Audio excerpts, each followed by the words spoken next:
Iya. Mau dibaca ulang Oh terjemahannya enggak, boleh. maksudnya eh, ini surah Hmm. Al-Ankabut ayat 2 sampai 6. Oke, silakan Ayat 2 Umi. sampai 6. Ya.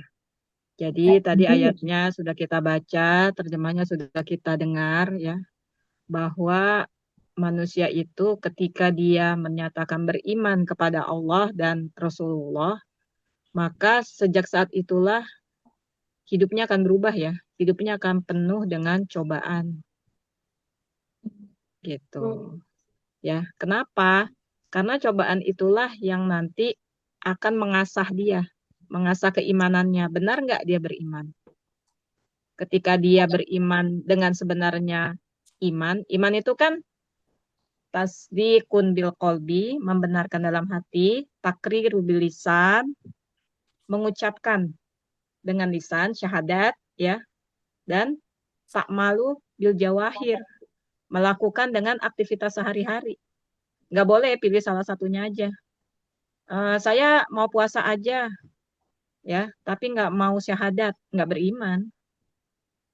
Atau saya mau syahadat tapi nggak mau puasa, nggak beriman gitu ya. Jadi harus tiga-tiganya, harus lisannya bersyahadat, kemudian hatinya membenarkan. Kayak kita sekarang puasa ini kan karena kita membenarkan kan, ya, kita beriman. Kemudian kita lakukan dengan aktivitas sehari-hari. Itu untuk mengetahui kebenaran iman kita, ya. Dan orang-orang yang keimanannya itu ragu-ragu ya, tadi disebutkan mereka itu akan ya naik turun, maju mundur gitu kan. Gak mau beriman pada apa yang sudah Allah tetapkan gitu. Dia akan pilih-pilih yang dia suka aja ya. Nah, kemudian Allah menegaskan man kana yarju liqa Allah ya. Siapa yang menginginkan pertemuan dengan Allah? Kapan sih kita ketemu Allah? Di dalam surga nanti ada masanya Allah akan membuka hijabnya. Jadi surga itu bukan yang tertinggi ya, bukan nikmat yang tertinggi. Nikmat yang tertinggi itu ketika Allah membuka hijabnya dan kita melihat wujud Allah. Ya, itu nikmat yang tertinggi yang akan Allah berikan kepada hamba-hambanya yang berhasil masuk ke dalam surganya.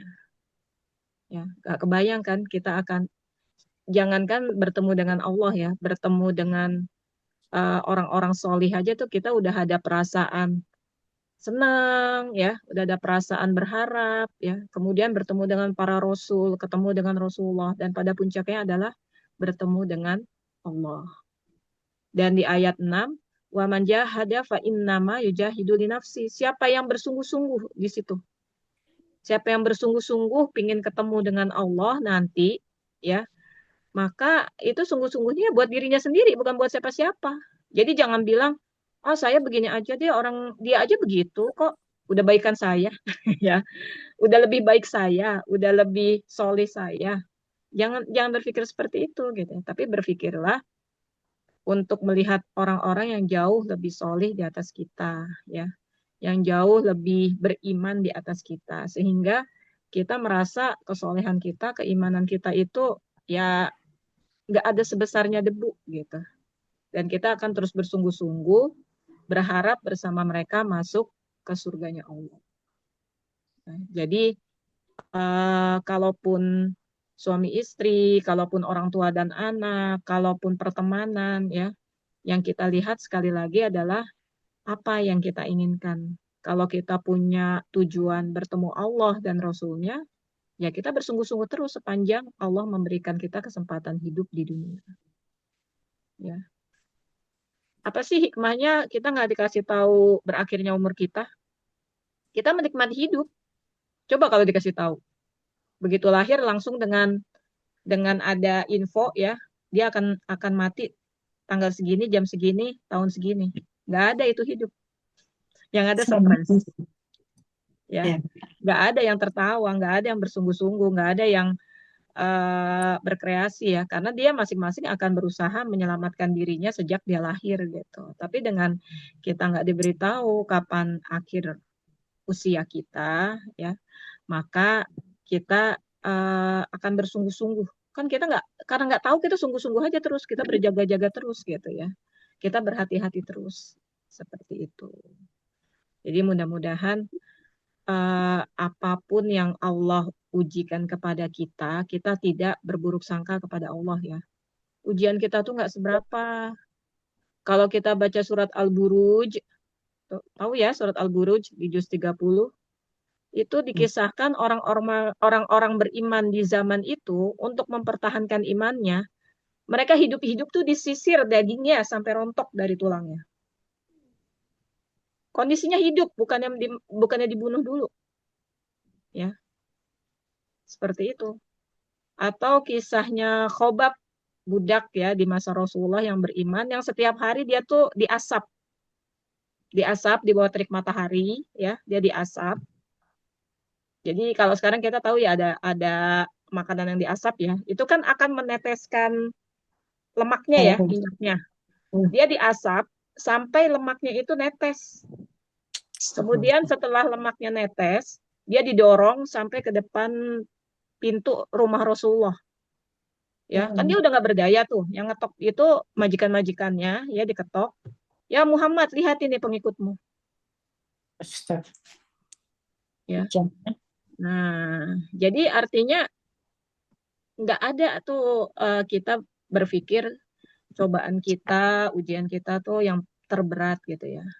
Justru kalau kita bandingkan dengan mereka-mereka para pendahulu kita, ya, atau sekarang yang sekarang sejaman dengan kita, saudara kita di Palestina, ya, itu nggak ada penderitaan kita tuh yang setara dengan mereka gitu. Makanya kalau mereka sudah dijamin surga, ya, kita juga berusaha mendapatkan surga bersama mereka. Ya, salah satunya dengan berpuasa dengan sungguh-sungguh. Nanti kan ada surganya ya yang dijanjikan, yaitu surga Ar-Royan. Terus kita baca Quran dengan sungguh-sungguh, dijanjikan lagi surga. Ya. Kan ketika kita bermajelis, kalaupun majelisnya nggak duduk satu tempat ya seperti ini, malaikat menaungi kita. Ya. Siapa yang membaca Al-Qur'annya dengan mahir, dengan benar, dengan indah, maka ma'as safarotil keromil baroroh, malaikat bersama dia, didoakan oleh malaikat, ya. Terus yang bacanya ya tata ta'u ya, yang bacanya terbata-bata, ya, bacanya masih belajar, maka bagi dia lahu ajron, bagi dia dua pahala.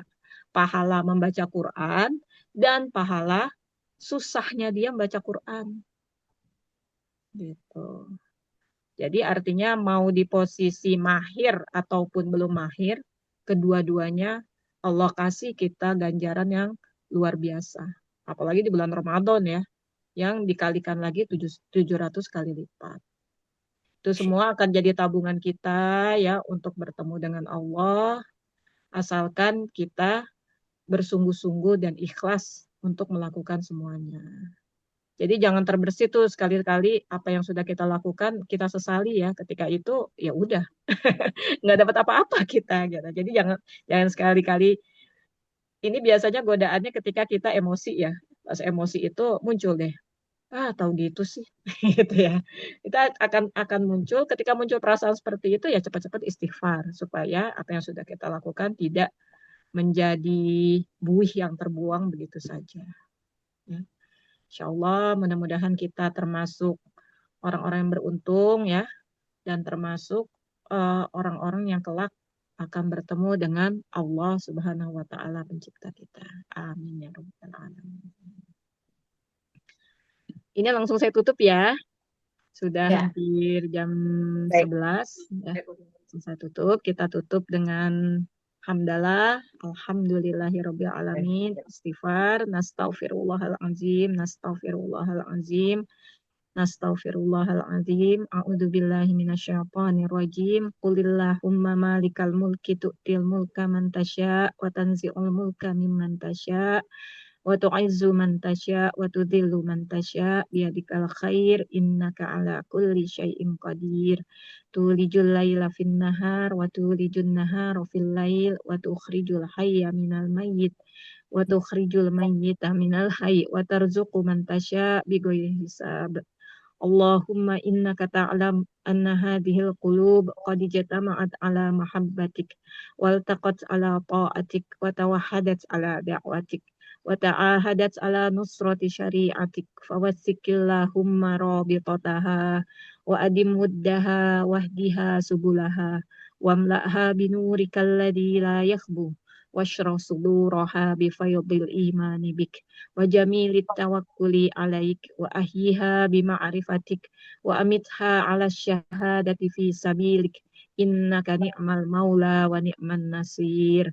Allahumma amin wa sallillahumma ala sayyidina Muhammad wa ala alihi wa sahbihi wa sallim.